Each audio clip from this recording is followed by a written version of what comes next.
Представете си свят, в който надеждата за бъдещето идва от науката.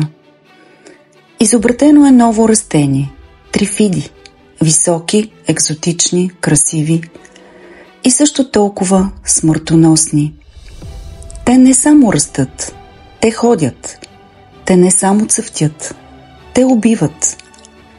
Но хората не обръщат внимание, защото свикват с чудовището, когато то носи печалба. Трифидите дават ценни масла, от които зависи икономиката и постепенно се превръщат в обичайна част от живота. Опасни, но контролируеми. Или поне така изглежда. Историята започва с Бил Мейсън, учен, който работи именно с трифидите. След злополука той попада в болница с завързани очи в очакване на операция. И точно тогава се случва чудото.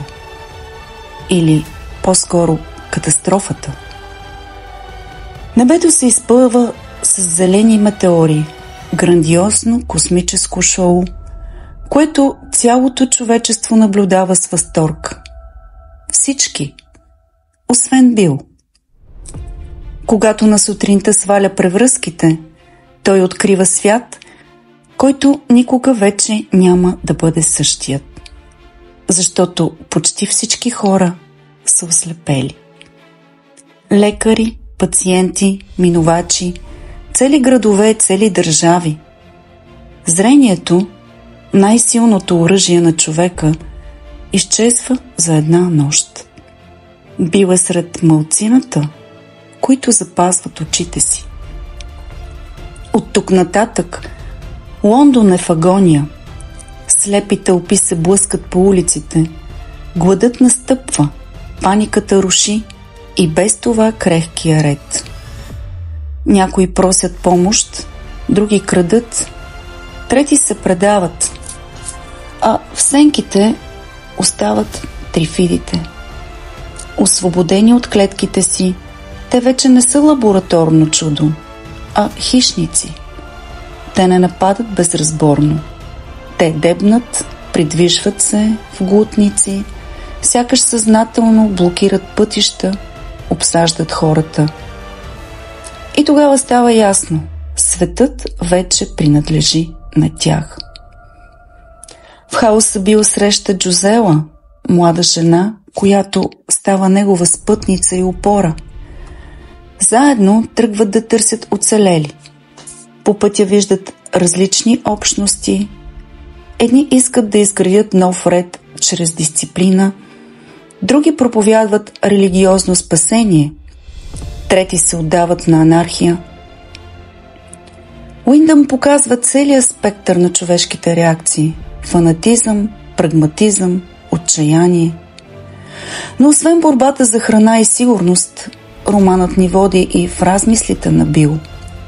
Той осъзнава, че най-ценното наследство на човечеството не са сградите, нито машините, а знанията. Благодарение на тях няма нужда да започваме от началото на каменната ера на предците ни. Всичко, което ни е нужно, вече е в книгите. Достатъчно е да имаме воля да го намерим и приложим. И още, за да се развиват знанията, е нужно свободно време. Там, където всеки човек е впрегнат само в ежедневния труд, за да оцелява, мисълта застива, а обществото се вкаменява. Истинският напредък идва от онези, които на пръв поглед не произвеждат. Учени, мислители, писатели. Те са като капиталовложение, невидимо, но безценно, защото осигурява бъдещето.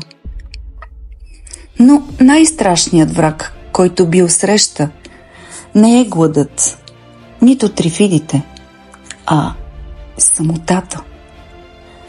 Преди я е възприемал като липса на компания, неприятна, временна. Сега разбира, че самотата е нещо много повече. Тя е чувство, което потиска, изкривява реалността, подкопава разума. Тя не е празнота. Тя е присъствие, враждебно, тежко, което опъва нервите до скъсване и пълни съзнанието с най-ужасните страхове. Човекът се усеща като нищожен атом, изгубен в безкрая, без никой да го чуе, без никой да му помогне.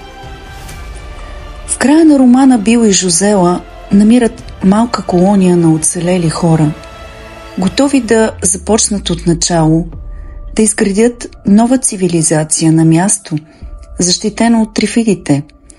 Те знаят, че няма връщане към преди, но може би има надежда за след. Денят на трифидите е едновременно апокалипсис и огледало. Уиндъм пише за крехкостта на цивилизацията, за самозабравата на човека, за силата на знанието и цената на самотата. Защо да прочетеш тази книга днес? Защото зад фантастиката на чудатите растения се крие предупреждение. Колко лесно можем да изгубим света, който приемаме за даденост. Защото напомня, че истинското ни богатство не са машините и сградите, а знанието, което носим със себе си. Защото показва, че най-страшният враг не винаги е отвън. Понякога той е в самите нас, в нашата алчност за задоволяване на консуматорските ни нужди, в нашите собствени творения на съвременността и в нашата слепота за истинските стойности. Дали този роман не ни прилича на нещо, което вече се случва в днешния свят? Една икономика, която стимулира прекомерното консуматорство, мечтаното изобилие, което накрая ражда зависимости и паразитизъм. Система, която непрекъснато ни отвлича от истинските ценности и ни дърпа все по-дълбоко към ниски страсти и първични инстинкти, докато един ден не достигнем своята нулева точка, изходната позиция, от която ще трябва да започнем изграждането на нова цивилизация. Защото Уиндъм ни казва, че понякога е достатъчно да изгубим само едно единствено умение, за да рухне целият ни свят.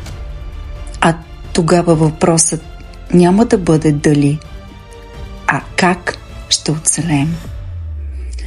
Ако искаш история, която едновременно ще те държи в напрежение и ще те накара да се замислиш за крехката нишка, която държи цивилизацията ни, Денят на трифидите е точно това.